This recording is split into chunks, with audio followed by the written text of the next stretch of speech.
These nerds are a threat to our way of life. Well, you know, Laurie Strode was 17 years old when she was brutally attacked by Michael Myers. Yes. A random act of violence that stayed with her entire life. This is a girl who 40 years later never had any mental health services. I'm not joking. No, it's true. You know, she had a small cut on her arm and that was it. And she was raised in the Midwest. I'm sure they sent her back to school 2 days later.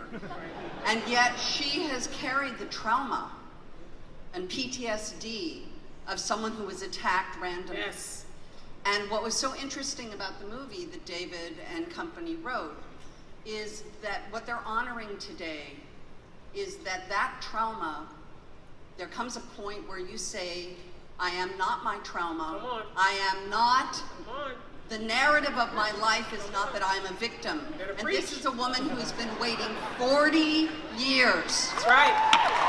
to face the person Come on. who she knows is coming back. Come on.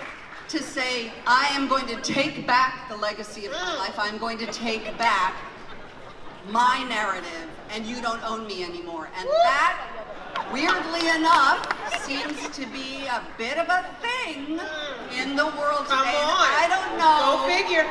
if any of you watch, I know you're nerds, but I don't know if any of you watched the ESPYs the other day when all of those women stood on that stage while that MF, and there are kids in the audience wearing Luigi and Mario hats, so I'm not saying what I really want to say. Sam Jackson didn't Rots care. in prison.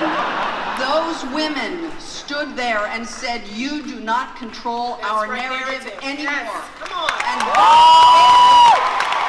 that is why I am sitting here today in this great hall age in a movie for David Gordon Green, because he wrote a character who is saying, I am taking back my narrative. Listen. Good night, everybody. No.